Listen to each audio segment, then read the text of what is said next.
authentic conversations about ourselves and our community, exploring topics that uplift and inspire us. From personal growth to social change. So grab your teacup and get ready to join the conversation.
And then his attorney issues a statement afterward and says, it's almost like hey, he's testified. Will you leave us alone now? Basically, it's almost like he's got his own campaign to make sure that he's not part of this big, larger criminal conspiracy, et cetera. And if that's the case, and he's supposed to be the one known and a part of it, that would suggest that P. Diddy isn't either.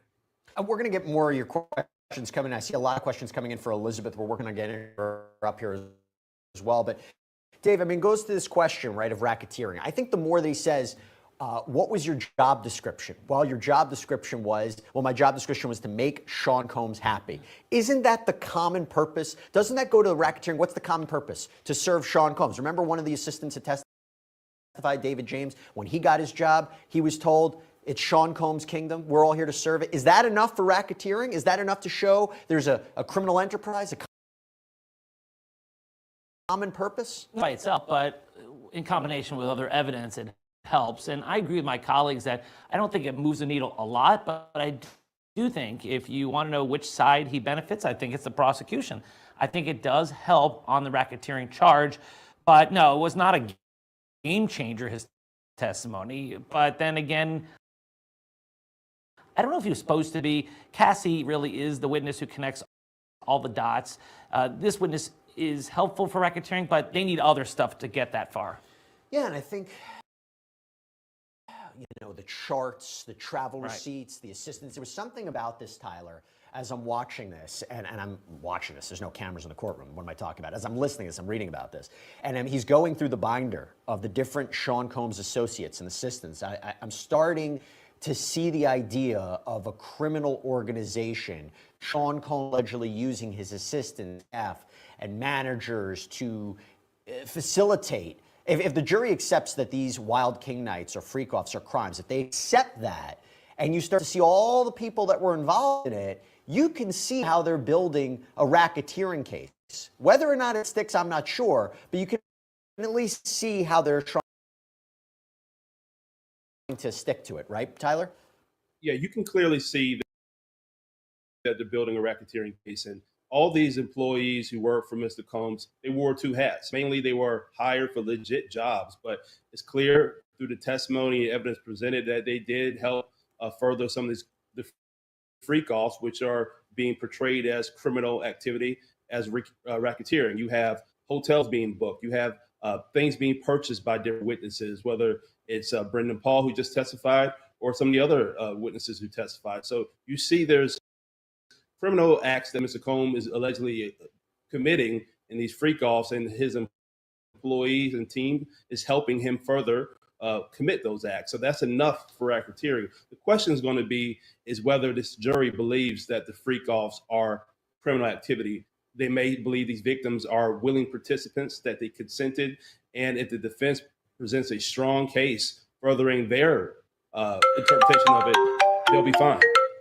You're getting an important call. Somebody's not happy with your answer. They're like, I'm calling in right now. I don't agree with Tyler. All right, before we go to Elizabeth. It looks like a lot of people are concerned about Sean, right? I'm not necessarily for his character, but just for the charges that he's being brought up on. Drop down in the chat. Let me know how you guys feel while we're listening to P. Diddy X Trafficking Trial USA versus Sean Combs, Day 27. Joe, let me go to you real quick. This is from Richard Essiaw, who's been, so generous with his questions over the past several weeks as we've been doing these lunchtime shows, and has the super chat question. Is it fair to assume that Christina Quorum and D-Rock, remember this is one of Sean Combs' security members, will be separately charged as a co-conspirator after Diddy, since they weren't called to testify?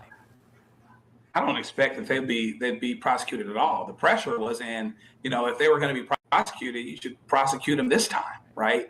And the fact of the matter is, whether they should have been or not, your sense of justice and fairness says if anybody is a co-conspirator, should be charged as such. The government decided not to bring a case against either of them. And because they decided not to bring a case against either of them, I don't think we're going to see it. P. Diddy is the one that they want, and this is it. All right, we're going to hit a break. Elizabeth Milner's coming on up. I have a bunch of questions from our viewers for her. Stay with us here on Long Crime. We'll be right back right after this.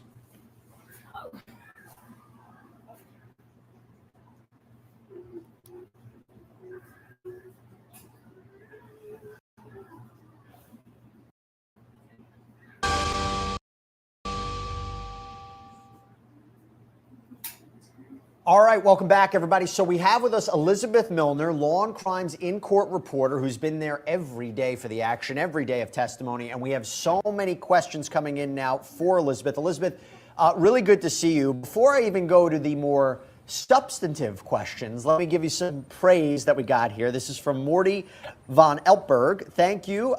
Please let Jesse know if he's ever in Atlanta. I would love to have a cocktail or 12 with him. Also, you all are amazing. That's very sweet. Gene Sluter says, I want my own Jesse and Elizabeth to break down everything in my life for me. Well, that is just disaster. I don't think you want that, but it's very, very kind. All right, so we got the first question from Fabiola Delgado Lebron. Queen Elizabeth, did the defense look stressed during testimony? Not one bit. I personally didn't think that they seemed stressed during today's testimony, especially once Brendan Paul got on the witness stand. I was kind of thinking that the testimony overall would go one direction, especially given the lawsuit. But given that we saw him kind of testify today, it didn't even go the way I kind of thought it was going. And that's one of the biggest things about this case is specifically is you think it's going to go in one direction, then it goes into another direction. So from what I could tell, the defense didn't seem stressed, and I don't want to say that they didn't seem stressed and like they were so like calm, cool, and collective in an arrogant way. It was nothing like that, but it seems like, especially as we're kind of getting towards the end of trial here, that they don't seem as stressed as maybe people may think they are. But again, you know, we never know what's going on through their heads and that type of sort. But from what I could tell, they seem kind of still, you know, pretty surface level as far as just the feelings of emotions from what I could tell sitting inside the courtroom. Question from Denise Lopez. Elizabeth, how was the tension in the room when Brendan Paul testified? And did he make eye contact with Diddy?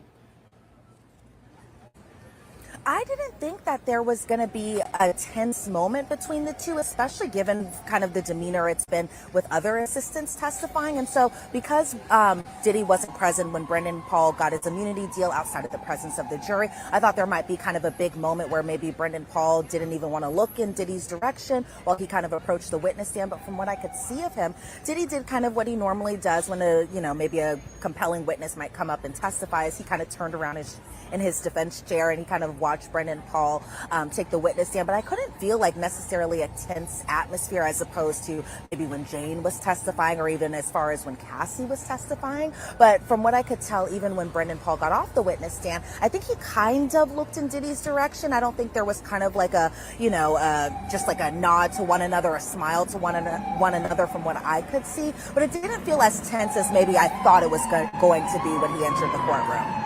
So I have two questions for you that are very similar. They're about Sean Combs, because you are our eyes and ears. There are no cameras in that courtroom. There is no audio equipment in that courtroom. But listen to this from Joe Lucas. Elizabeth, great reporting. Feels like I'm there. I mean, what better compliment can you get than that? So Joe Lucas asks, what is Diddy's demeanor like today as it's coming up to the end of the prosecution's case?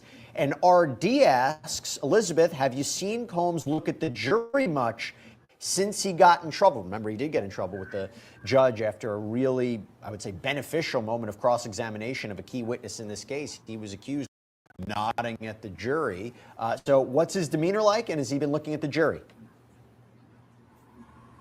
Well, I'll take the second question first. Yes, I did see him kind of looking over towards the jury's direction today during testimony, but not kind of as animated as maybe he has been in the past as far as nodding goes and all of that stuff. I really just kind of think I saw him just looking in their direction, maybe to get, maybe what their demeanor was, kind of listening to all these text messages, listening to Brendan Paul testify again too. But as far as just his demeanor overall, it's still kind of the same thing. As if he's feeling any type of worry or anxiety about what the future may hold, I haven't been seeing that necessarily. And again, not in like a cocky or an arrogant type of way, but really just kind of maybe possibly a more poker face kind of way, where if there's any type of emotional feeling that he is having, and it's not reading over his face, maybe it's in his mind, it's something that we're not seeing, but as far as just his demeanor overall, he kind of is still doing what he's been doing. He's taking his notes, he's listening to testimony, he's jotting his notes down to his defense attorneys. The few moments that I do see him kind of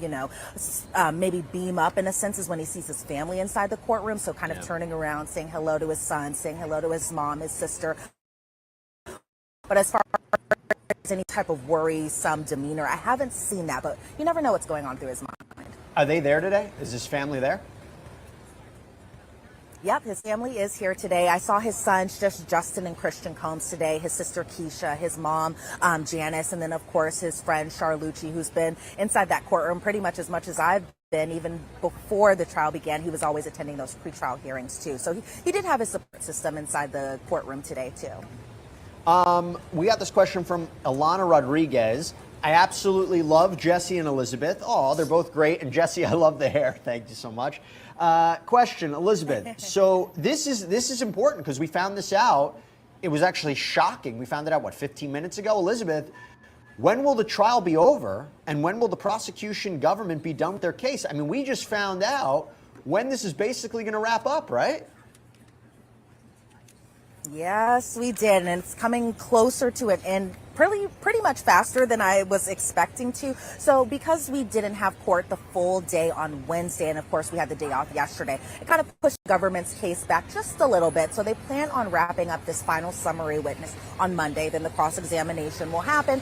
That'll probably take a few hours, and then the government plans on resting their case as early as Monday. So that could be a big difference. I think probably the biggest thing, though, Jesse, is that the defense says that they plan that their case will be a lot shorter than expected. Now, originally, Mark Agnifilo was saying, okay, maybe it might be 2 to 5 trial days that they were planning for the defense case. But he was saying, as far as just when the defense plans on resting their case in chief, that could happen as soon as Tuesday or Wednesday. And then, of course, there has to be kind of a conference about jury instructions, all of that stuff. But the judge is saying that we could possibly have closing arguments on Thursday of next week. So that is coming up very fast. And then given, jury deliberations, all of that stuff, a lot of things are moving pretty fast. Even though it was kind of a slow end to finally seeing the light at the end of the tunnel, it's like, bam, the light's here. We're almost wrapping this case up, and it could as soon as next Thursday. We were talking about this. So if they really think they're going to wrap up the defense's case, A, it doesn't look like Sean Combs is planning to testify.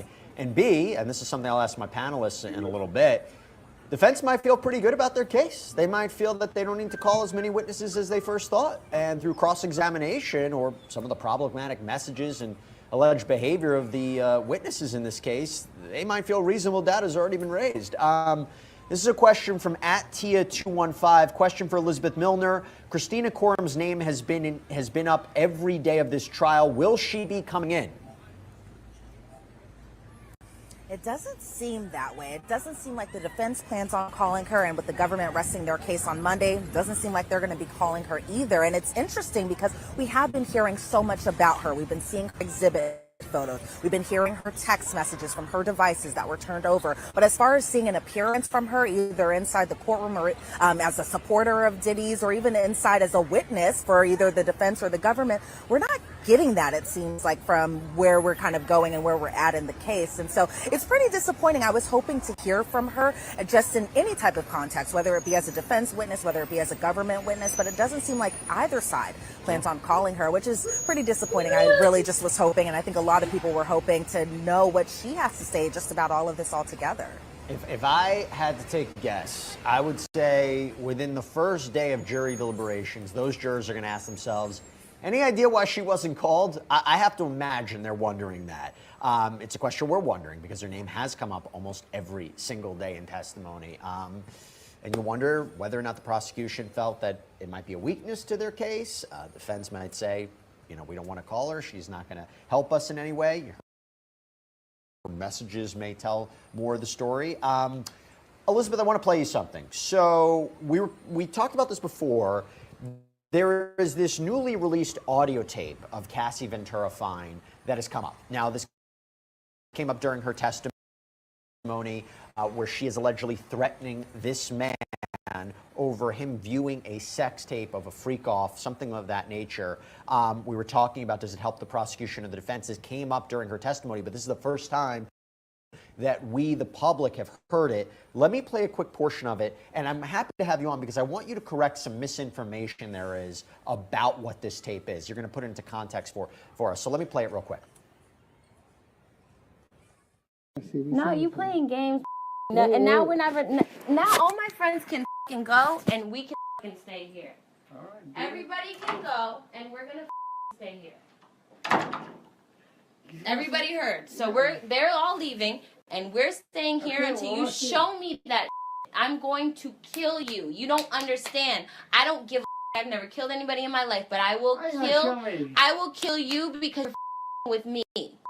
With me in my life right now. If I saw a video of you doing anything that you didn't want people to see, I would show you the video so you could tell me what the happened. You're playing games with me, telling me you saw now you're saying you didn't see some you with me. I'm going to you up. I don't think you understand. And it's not going to be my hands, and it's not going to be blood on my hands. Someone else is going to do it.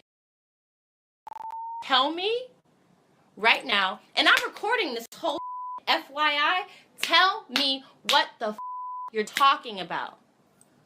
Elizabeth, put into context for us why that's so important and how it came up.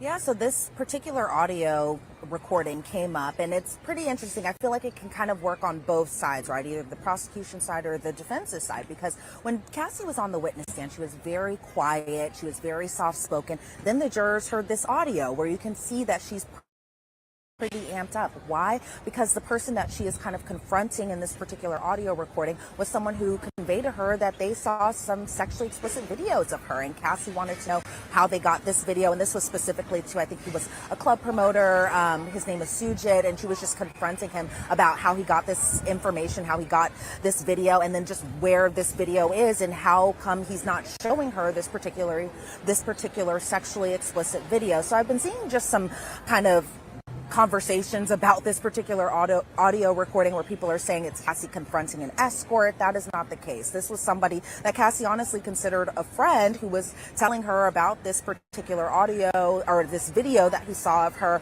and it, again, and the video was sexually explicit. And so Cassie was just confronting them. Why I say it could possibly work on the defense's side is because you could hear Cassie in that video just kind of threatening to kill, and not even threatening to kill, but also threatening to kill, and it won't be at her hands, possibly implying that she can get somebody else to do it for her. And so I think the audio recording, again, can kind of go both directions depending on, I guess, the way the individual is kind of interpreting this particular message, because of course, if somebody sees a sexually explicit video of you and you want to confront that person, you're going to be pretty mad, you're going to be pretty amped up. But it kind of also works in the defense's favor, because they can also be like, okay, well, you're saying that somebody else can, get violence with this particular person, and it seems like you're kind of making it seem that maybe you could get somebody else, maybe on Diddy's side, to kind of commit this violence on your behalf, that type of thing. And so the audio recording is from 2014-ish of when that was taken.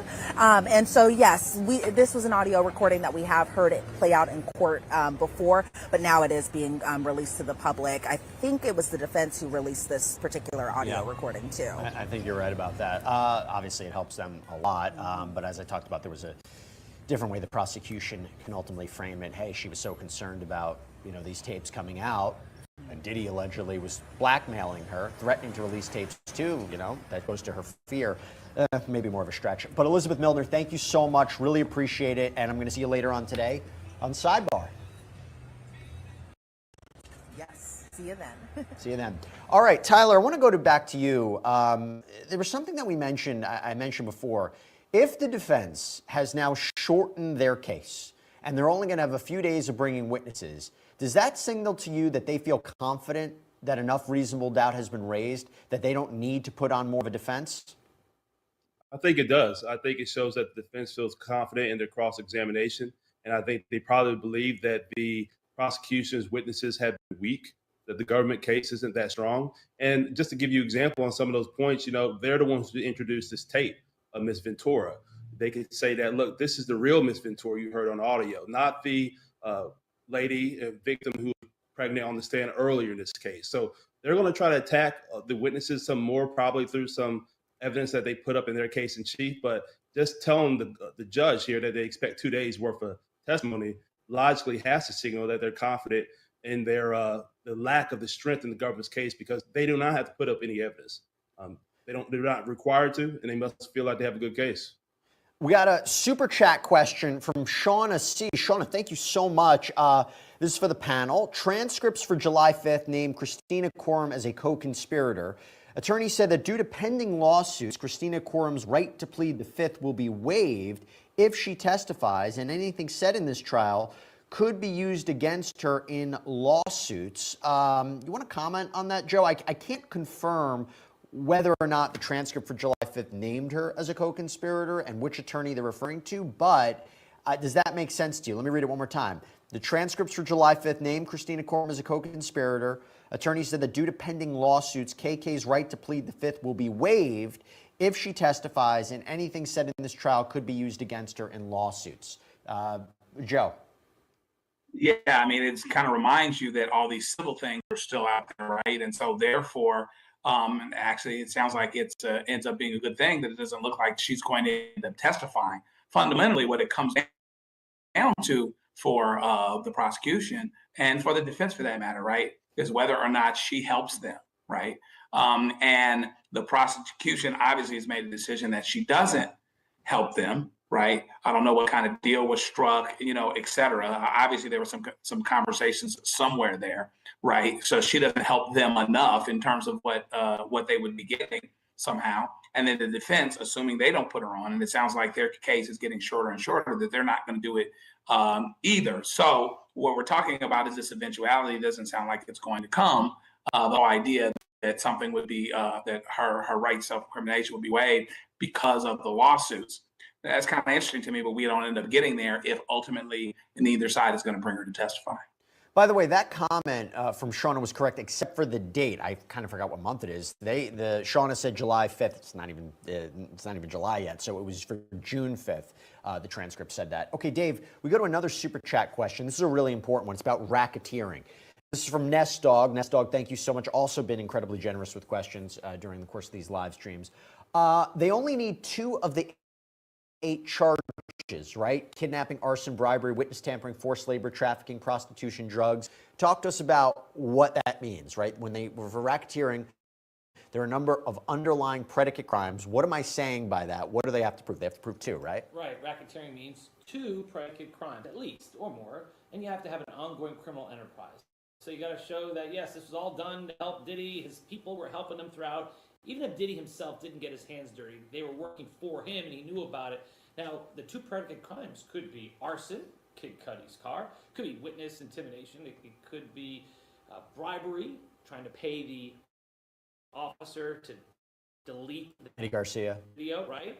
It could be human trafficking. There's all these potential predicate crimes. But it's more than that. You have to show the ongoing criminal enterprise as well. Can I ask you a question about that? Does the Okay, prosecution his sound went so low. that he engaged in a pattern? I'll tell you what, we're working on mic issues with you, Dave. Don't worry, this is not a conspiracy to silence you. We will figure it out.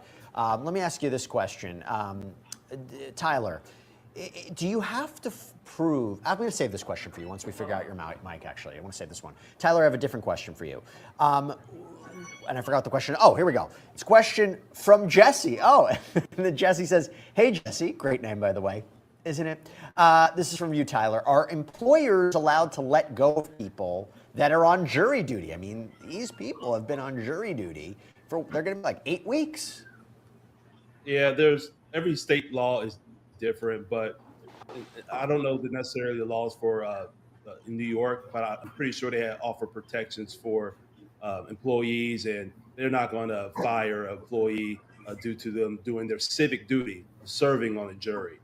And so I highly doubt that would be a risk. And employers, they should understand that outside of voting, jury service is one of the highest civic responsibilities that we have. So I highly doubt there will be any job repercussions for serving on a jury. Plus, I think once these jurors are released and they can tell their employers where they've been for the last 8 weeks, everybody's going to want to know what they have to say. Who needs the job? They'll just write a book, right? That's true. There you go. You see that? That we didn't even plan. It's about the case. It's different. But okay, but anyway, I want to go back to you on this question, Dave. Does the prosecution have to prove, as part of racketeering, that there was sex trafficking? Do they have to prove there was a pattern of abusing women over years? Or can they just say, I know that's the opening paragraphs, right? But if they could say, hey, listen, he operated this criminal enterprise, he had his assistants, his chief of staff, managers, engaged in all sorts of crime. Forget sex trafficking, forget Jane, forget Cassie, bribery, forced labor, arson. If they control all that, do they even if the jury doesn't believe Jane, if they don't believe Cassie, can they still get a conviction on racketeering? Yes, but in the real world, yes, the linchpin of the case is the human trafficking. It's Cassie, it's Jane, but mostly Cassie. And if they don't believe the key witnesses, the ones who connect all the dots, then they're not going to get any conviction on racketeering either. Although I agree with you, I think they've made their case on the Mann Act, the prostitution claim. They can win on that. Yeah. But that would not be a victory for prosecutors. Prosecutors have to win 2 out of the 3, whichever 2 they are, and I think it's most likely human trafficking and prostitution. But 2 out of 5, right? So that 2 of the counts are transportation to engage in prostitution. One with Jane, one with. All right. People are still speculating that Diddy will be convicted on the prostitution and the human trafficking. What do you think, sippers? Drop that down in the chat. Remember, when you come into the show, to like and subscribe as you get your teacups filled up. We are just going to wrap up the week with some Diddy updates. They had Brandon Paul testify. Not much substance there. I think that ties Diddy into this mob RICO charge wheeling guy. What do you guys think? Drop it down in the chat.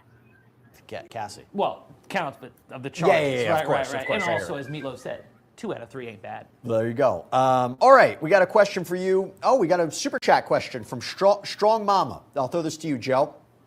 Doesn't less time for Diddy's defense seem like Diddy has no defense?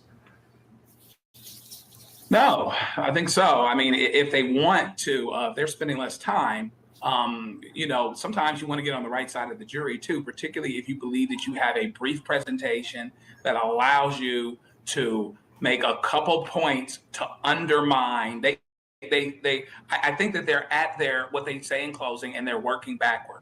They're going to knock out a couple things, a couple foundational things that these guys are trying to do in the prosecution through the testimony that they provide, and then say so in closing.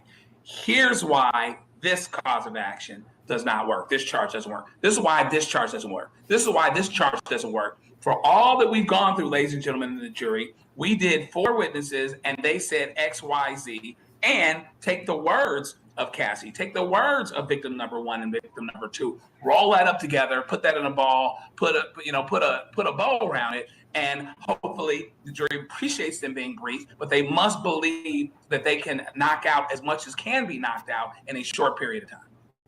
Tyler, we got this question from IA. Hello from Morocco. Morocco, my goodness. Hello from Morocco, Jesse. Question. Why the threat makes her not a victim? Isn't it the opposite? Shows how scared she is. No? So that, again, is the audio tape, what we were playing before with Elizabeth. You heard it yourself, right? We played 2 different portions of it. Does it look like what IA is saying, hey, it actually shows how scared she was? It shows what I was trying to say before. The prosecution could articulate it as she was so scared of this tape coming out that she's threatening this guy. What do you think she's feeling if Sean Combs is threatening to release this tape as a form of coercion of sex trafficking? Tyler, what's your thought on it? Well, the prosecution could spin it that way. Mind you, the prosecution did not enter this into evidence. This was brought out on cross by the defense because they believe it furthers their case. And I think that the crux of her audio is that she talks about murdering somebody. She talks about getting somebody else to do it.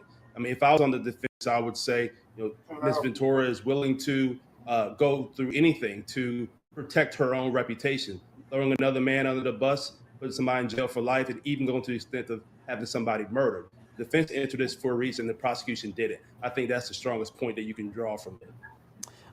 Okay, we got a question here from Shy. Let me throw it to you.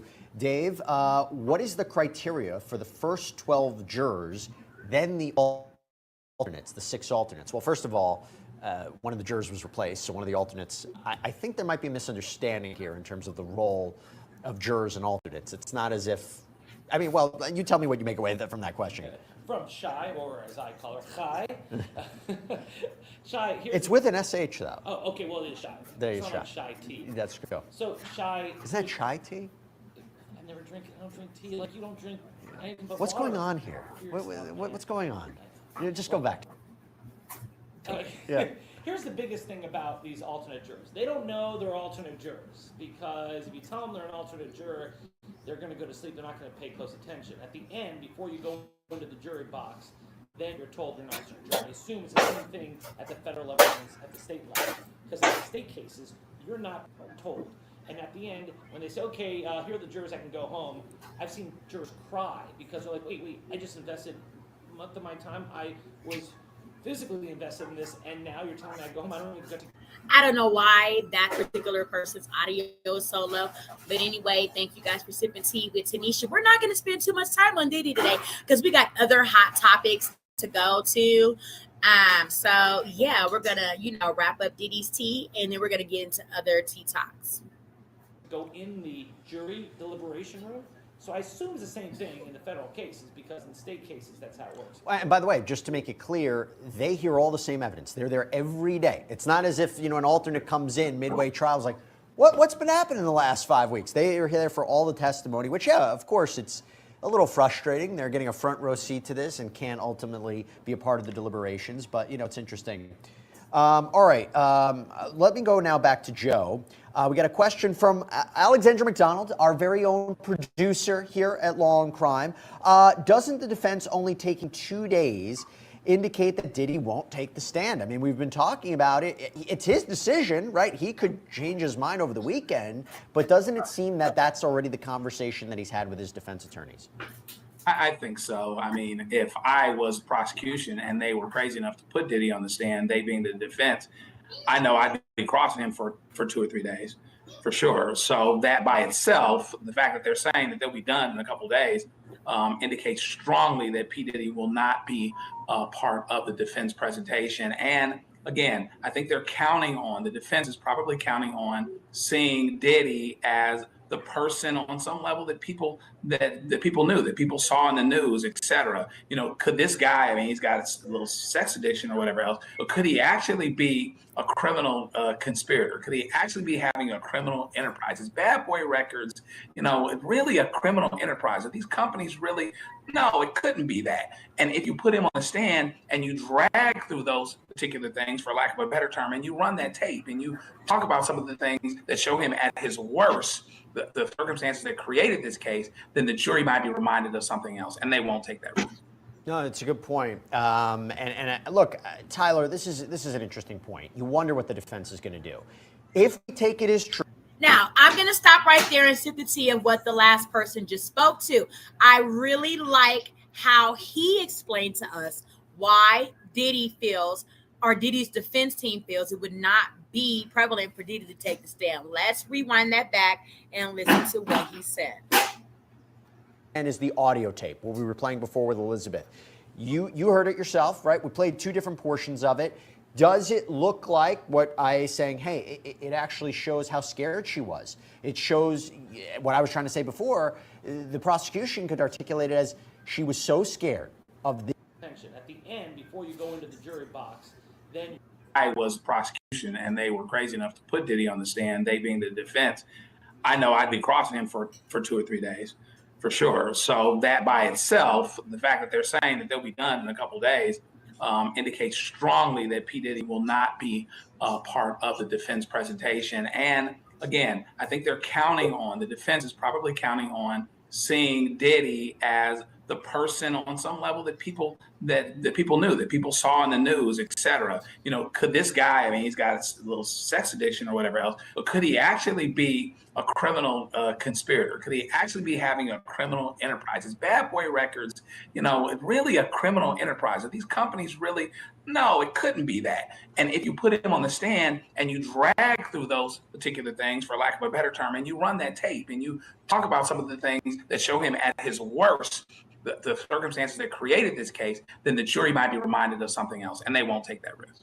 No, it's a good point. Right. I really like how he broke that understanding down for us. Okay, because remember last week we have been milling over, will Diddy take the stand, right? And I thought maybe Diddy might want to take the stand so that he could kind of, show how he, was not what they said he was being charged of, and kind of add on to how much the women loved him and things like that. But he, brought up a very good point. Let's listen to it one more time. was prosecution and they were crazy enough to put Diddy on the stand, they being the defense, I know I'd be crossing him for 2 or 3 days for sure. So that by itself, the fact that they're saying that they'll be done in a couple of days indicates strongly that P. Diddy will not be part of the defense presentation. And again, I think they're counting on, the defense is probably counting on seeing Diddy as the person on some level that people knew, that people saw in the news. Okay, so breaking this, analyzation down of this attorney and his understanding of what he's feeling as a attorney watching the Diddy trial, right? He's feeling like the defense for Diddy is already hinging on, the jurors knowing Diddy prior. Like Diddy doesn't want to get up there and kind of like piggyback off of the witnesses testifying against him for the prosecution. But saying how much they love Diddy and they wanted to please Diddy and how good Diddy was and da. Okay, listening on, etc. Could this guy? I mean, he's got a little sex addiction or whatever else, but could he actually be a criminal conspirator? Could he actually be having a criminal enterprise? His bad boy records, really a criminal enterprise. Are these companies really? No, it couldn't be that. And if you put him on the stand and you drag through those particular things, for lack of a better term, and you run that tape and you talk about some of the things that show him at his worst, the circumstances that created this case, then the jury might.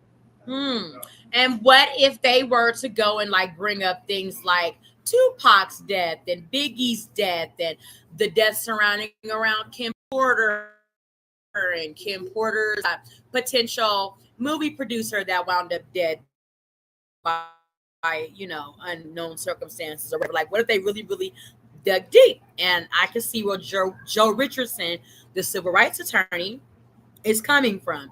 Okay, let's keep listening. Be reminded of something else, and they won't take that risk.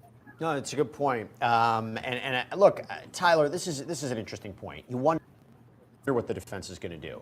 If we take it as true, what we learned, I think last week, maybe the beginning of this week, my dates are getting all mixed up, that one of the first witnesses they plan to call, former head of HR, Human Resources, which, by the way, when you listen to Brendan Paul basically suggesting there really wasn't HR, I guess what they're trying to say is, and correct me if I'm wrong, what exactly was the job description of assistants, right? What did they think their job was? How were they getting paid? I think that's trying to undermine racketeering, right? Isn't that going to be one of the central focus of a witness like that, Tyler? Yeah, I believe so. Calling a HR professional who works for Mr. Combs' businesses that offer testimony regarding the victims or other witnesses who testified for the government, showing how they had legitimate jobs, they were paid salary, had benefits, did real work for the legitimate business, goes against there being a underlying criminal enterprise. So if you're going to call somebody who's a white collar employee for Bad Boys to talk about the employee-employer relationship of these witnesses, that certainly goes to try to undermine the prosecution's case. A lot of questions about Christina Quorum, KK, Sean Combs' former chief of staff. I think not only every day, I think almost every witness has mentioned Christina Quorum. Bill Williams asked, do you think they didn't call KK because it would have been horrible on cross-examination, as in the defense could have easily turned her testimony around? Thank you for the coverage, guys. You're welcome. Thank you so much. What do you think? I think the prosecution worried that she was partial to Combs. They are very close, and that she would help him. I'm going to break it off right there. As I said, we've heard almost everything we need to hear about Sean Diddy. Let's jump into some TMZ stuff and see what TMZ has been on for the Diddy trial, okay? Thank you for sipping tea with Tanisha Talks Teas. Remember, you can follow me on all social media platforms at Tanisha Talks Teas or Tanisha Talks Teas TV. Okay.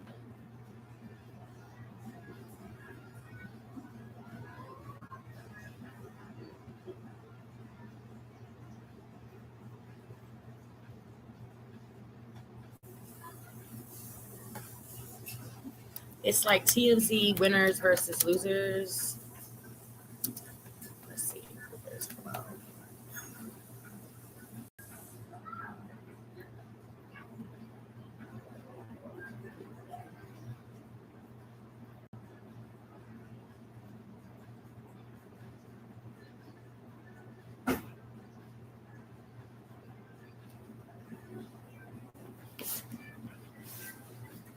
Jermaine, where's my content? He testified, I would set up hotel rooms for freak-offs. I would sometimes buy drugs for Diddy, do things like that. Okay, what does that have to do with racketeering? Today was a good day for the defense. I think the defense, in many ways, may have won today, and I think this is stunning. But we may get a verdict in the Diddy case next week. Next week, we thought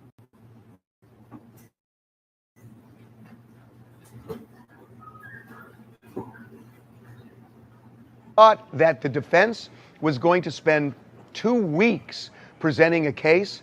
They are going to spend at most 2 days, maybe only 1 day, and that day is going to come early next week. The prosecution is expected to finish Monday, and that means on Tuesday, the defense has its day.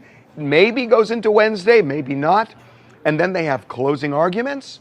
They may have rebuttal, but I doubt it because the defense isn't going to put on that many witnesses. And so they do closing arguments. The judge gives instructions. And on Friday, I could see the jury deliberating. And what's interesting is a lot of people ask me, why do I like auto wash? The biggest reason is While TMZ are paying bills, we want to thank everybody for sympathy with Tanisha Talks today. We're not going to spend too much more time on Diddy. As we said we heard them say they're wrapping up Diddy trial, right? Harvey Levin's speculating Friday they could be deliberating for Diddy. So let's keep on sipping tea. Remember to come in, like, and subscribe as you fill up your teacups. July. And I can tell you, having covered scores and scores of trials, that one of the things that makes a jury decide on guilt or innocence is a holiday. That juries typically want to finish before any kind of an extended holiday. They also like to finish on Fridays so they don't have to spend the weekend worrying and coming back on Monday. So I'm not saying this is going to be a one-day verdict, but it could be. And I know that when juries think, we have travel plans, we have plans over the weekend, it may not be right, but it is just human nature that they reach a verdict. They reach a consensus. Now, I don't know if that's going to happen. And honestly, my gut is that they're going to be split on racketeering. Although, again, I don't know. And after O.J. Simpson, I've stopped making predictions. But my guess is that racketeering is going to be a hard one. And I mean, today, Brendan Paul testifies. He is the, quote, drug mule, although he denies being that was arrested. He was arrested at the airport in Miami the day Diddy's houses were searched. And he testified, I would set up hotel rooms for freak-offs. I would sometimes buy drugs for Diddy, do things like that. Okay, what does that have to do with racketeering? I mean, it's legal to set up a hotel room, and it's illegal to buy drugs. But if buying drugs is racketeering, I live in Los Angeles, and I would say that there must be several 100,000 people who are going to be guilty of racketeering who have drug dealers. That is not racketeering. And, we get back to this whole thing about racketeering, that it really is kind of organized crime, where you have a business which is a subterfuge for some illegal operation. Diddy is a disorganized criminal. He's scattered all over the place. Get him, get her, do this, do that. Terrible boss, and he is a criminal for all of the things that have come out. But is he a racketeer? It is not the traditional view of racketeering. And I say that again with Brandon Paul. I'm just not seeing it. And as a matter of fact, one of the reasons I said Diddy won today is that, on cross-examination, Diddy's lawyers asked Brandon Paul, what about Jane, who was involved in the freak-offs, and the prosecution says she was coerced? Well, they asked Brandon Paul, did you see any evidence of coercion? And he said no. Again, I am not saying whether Jane or Cassie was coerced, was not coerced. I'm just saying when somebody testifies to that and it's the prosecution who called that person, you got to wonder, why did the prosecution call Brendan Paul? How much good did Brendan Paul do for the prosecution in terms of proving racketeering? I don't see it. But in terms of talking about consent, since he saw Jane, that seems to help the defense. So I don't quite understand that game. So we are now coming upon what could be a very interesting jury deliberation. And there are three real elements here. One is racketeering, which I've talked about. My gut tells me there's going to be a split, at least initially, on racketeering. On the issue of consent, whether Cassie and Jane were coerced, again, I think the most powerful evidence at this point is that airplane trip back from France where Cassie says Diddy showed me one of the freak-off videos and said, unless you do a freak-off in New York, I'm going to release the video. That's classic coercion. If the jury believes it, I think he's going to get convicted. But I haven't seen much more where they've shown that. And we will see on the coercion side. I don't know. On the side of just the Mann Act, of showing, did you transport a sex worker across state lines, give them money for the purpose of prostitution? I think that's where Diddy is in big trouble. I could easily see the jury coming back unanimously and saying yes to that. And I think that is going to be the most interesting charge, because you may have some jurors who say, I want to convict him on something, but I'm not quite feeling racketeering and not even feeling the consent issue, but at least I can get him on the Mann Act. So I could see some jurors saying that. On the other hand, you might have some jurors saying, well, I want to get him on the Mann Act, but I'm not sure of the other two. And since I've convicted him on one, I may let the other two go. So if I'm able to convey what I hope I am, is that this is a very complicated, dynamic process of a jury, in some ways, horse trading. And that is what goes on. Again, everybody thinks, oh, it's just by the book. You look at the jury instructions. There is horse trading going on sometimes in jury deliberation rooms where they want to reach a consensus and they got to figure out, how do you do it? And sometimes it could be that somebody is very persuasive saying, look, if you're really not sure on this one or this one, fine, we'll say not guilty. But here, he's guilty. And the thing that everybody's thinking of is, how long is this going to go on? That you can't do it indefinitely. And they've already invested so much time, they don't want to end up with a hung jury and a mistrial. That's a very unsatisfying, hollow feeling. So they want to come up with something. And if they're divided, that's where horse trading often comes into play. So we are going into a weekend.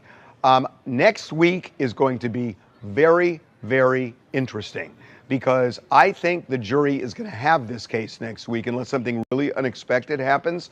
And I do want to say one other thing. The defense initially said that they were going to spend 2 weeks. So you got to wonder, why 1 or 2 days instead of 2 weeks?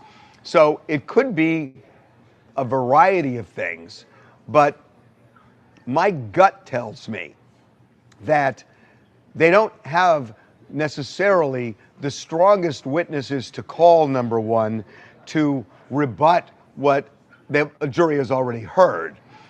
But even more so, maybe they feel that they've got enough reasonable doubt that if they look strong and say, we don't need to rebut a lot, all we need is a day or two to button certain things up, and then we're going to give it to the jury, there's a feeling of confidence that the defense shows by doing something like that, that can telegraph to the jury, where the jury thinks, they don't think the prosecution proved their case, so they didn't have to do the full 2 weeks.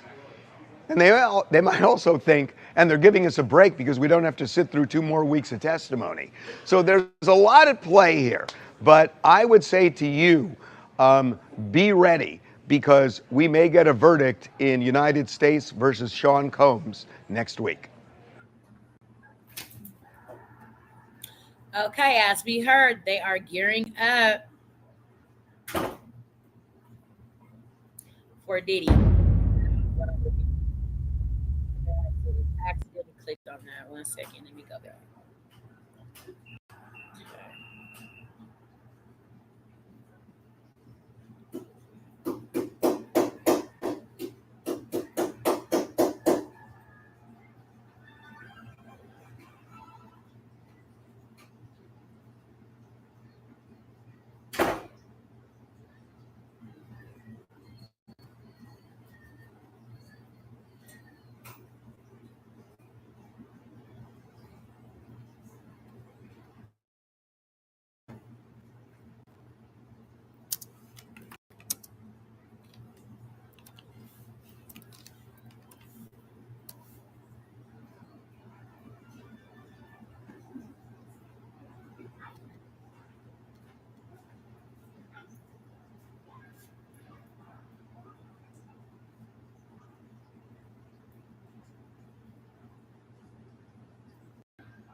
Okay, we're actually gonna go ahead and wrap Diddy right on up.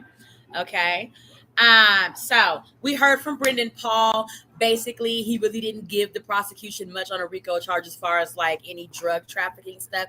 They said he barely even had enough for personal consumption. And then they don't believe Diddy's gonna get on the stand. So yeah, we're gonna wrap it up on the day 25 through 29. Is it of the Diddy trial? We'll come back next week and where things are, especially if he gets, if it deliberates to the jurors, right? And the jurors give a decision on whether or not he'll be found guilty or acquitted. This has been Tanisha T's. Thank you so much for sipping tea with me on Diddy, catching up on Diddy stuff. I'm going to come back up with a hot, explosive tea talk on R. Kelly, Tyler Perry, Fat Joe.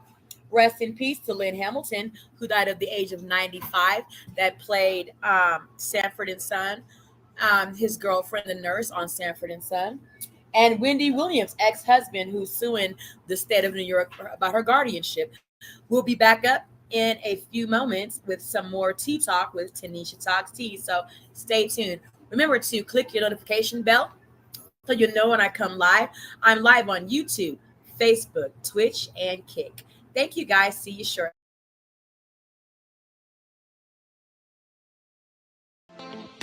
Thanks for watching. Remember to show your support by liking, subscribing, and sharing. It's a blessing. Keep your teacups filled and ready for my next upload.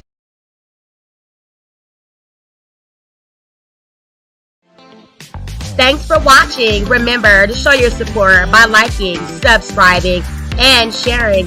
It's a blessing. Keep your teacups filled and ready for my next upload. Until then, stay inspired and remember, always stay sipping.